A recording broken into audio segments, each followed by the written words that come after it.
नमस्कार, आप देख रहे हैं विशिष्ट न्यूज और मैं हूं रेणुका। अब देखते हैं आज की खास खबर। ओबीसी महासभा की महापंचायत कार्यक्रम राजधानी भोपाल के मानस भवन में आयोजित किया गया, जिसमें बिहार के शिक्षा मंत्री चंद्रशेखर यादव मुख्य रूप से उपस्थित हुए। आज उन्होंने प्रेस वार्ता का आयोजन किया, जिसमें उनके द्वारा आगामी रणनीति को लेकर क्या कहा गया, आइए देखिए। राजनारायण जी, हमारे यहाँ के बीपी मंडल साहब, जननायक कर्पूरी ठाकुर जी, जिनको आप लोग जानते हैं देश स्तर पर, सोशलिस्ट समाजवादी दल के नेता शहीद जगदेव प्रसाद जी, ये जो हजारों साल से सताई गई जातियाँ हैं, उनका अपमान आज तक हो रहा है और आज तक अपमान हो रहा है। और हम लोग बाबा साहब अम्बेडकर की धरती पर आए हैं, उनको नमन करता हूँ। और ये क्रांतिकारियों की धरती रही, जो हजारों साल से सताई गई जातियां हैं, उनके अंदर शिक्षित होने का संदेश, संगठित होने का संदेश और संघर्ष करने का संदेश है।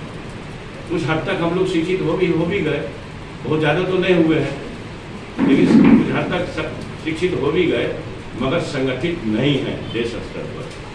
तो जो हजारों साल से सताई गई जातियां हैं, जहाँ जिनको लोग समेकित रूप से शूद्र कहा है शास्त्रों ने, जिनको अछूत बनाया है शास्त्रों ने, इसलिए ऐसे समाज की गोलबंदी और प्रगतिशील लोगों की गोलबंदी। क्योंकि आप एक बात बताओ, यह भारतवर्ष 10 आदमी के मजबूत होने से मजबूत बनेगा जो हजारों साल से मजबूत है, कि 90 और जो जुटेंगे, जो हजारों साल से सताई गई जातियां हैं, जाति के नाम पर अपमानित है, छूत अछूत का भेद बहुत दंग चल रहे हैं, वो सभी लोग ताकतवर बनेंगे, तब देश ताकतवर होगा। तो जो हमारे समाजवादी कुल के जितने हुए, अगर 10 का नाम गिनोगे तो निश्चित रूप से 7 तो जरूर आते हैं, ऊंची बिरादरी के लोग आते हैं। फिर उनकी क्यों उसकी चिंता थी आचार्य नरेंद्र की, आचार्य जेबी कृपलानी की, स्वयं डॉक्टर लोहिया की। डॉक्टर लोहिया भी तो उत्तर प्रदेश के, तो अग्रवाल बनिया तो ऊंची बिरादरी का लोग होता है। इसलिए कि जिसको देश की चिंता होगी वो सबकी चिंता करेंगे। जो सबकी चिंता करेंगे तो हजारों साल से जो मजबूत जातियाँ हैं, जिनके कंधे मजबूत हैं, उनको भी ये समझना चाहिए कि हजारों साल से सताई गई जातियाँ आज भी राष्ट्रपति को, जो पहला नागरिक होता है, उसको जो नए संसद भवन का इनॉग्रेशन हुआ, आप देखो उसको जगह न मिला, उससे दूसरे से कहीं ये संसद भवन छुआ तो नहीं जाता। राष्ट्रपति रामनाथ कोविंद 2019 में गए थे जगन्नाथपुरी मंदिर में, किसने उनको जाने से रोका? कौन सा विचार है? यही है मनुवादी विचार, यही है ब्राह्मणवादी विचार। ये हजारों साल से हम लोग झेल रहे हैं। ये विचार है, किसी ब्राह्मण या किसी ऊंची बिरादरी के खिलाफ गुस्सा नहीं है, ये विचारों के खिलाफ है। मनुवाद, ब्राह्मणवाद जिसको हम कहते हैं, ब्राह्मण और ब्राह्मण नहीं। ओबीसी महासभा का जो गठन किया गया था, तो ये राजनीतिक दल है या दूसरा दल है? और जो 2023 के और 2024 के चुनाव आ रहे हैं, इसके अंदर क्या स्थिति रहेगी आपकी? ओबीसी महासभा भारत देश में सबसे बड़ा नॉन पॉलिटिकल ऑर्गेनाइजेशन है पिछड़ा वर्ग का। इसका गठन जनवरी 2019 में किया गया था और 2014 में मेरे द्वारा सर्वप्रथम पिछड़ा वर्ग को लेकर भारत और मध्य प्रदेश के सुप्रीम कोर्ट में याचिका लगाई गई।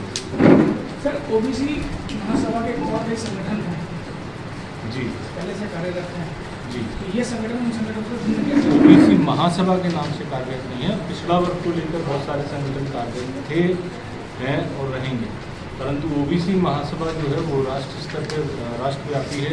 अभी जेपी नड्डा जी को जो नोटिस दिया गया था राष्ट्रीय अध्यक्ष भाजपा को, वह ओबीसी महासभा के हमारे राष्ट्रीय कोर कमेटी सदस्य एडवोकेट धर्मेंद्र कुशवाहा जी के माध्यम से किया गया था। सुप्रीम कोर्ट में जो याचिकाएं लगती हैं वो इसी बैनर से हम लोग लगवाते हैं, हमारे संगठन द्वारा होती हैं। और राष्ट्रीय, इसके पहले जो पंचायत राज में आरक्षण खत्म हुआ था, उस समय मध्य प्रदेश भोपाल का अपने गिराव किया था, वो हमारा ओबीसी महासभा का संगठन बहुत सारे हैं, परंतु जो मुख्य संगठन है जो बड़े स्तर पर काम कर रहा है वो ओबीसी महासभा राष्ट्रीय कोर कमेटी। तो सभी को संगठित करने का कार्य करेगी क्या ओबीसी महासभा? प्रयासरत हैं और वही प्रयास है। इसके पूर्व हम चूँकि नॉन पॉलिटिकल ऑर्गेनाइजेशन है, कांग्रेस, बीजेपी, बीएसपी वगैरह वगैरह सारे राजनीतिक दलों के लोग इसमें हैं।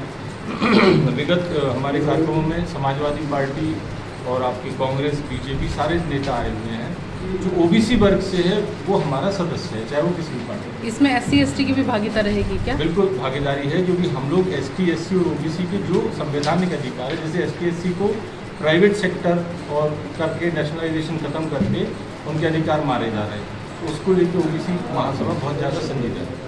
क्षेत्रीय खबरों के लिए सब्सक्राइब करें वी न्यूज़।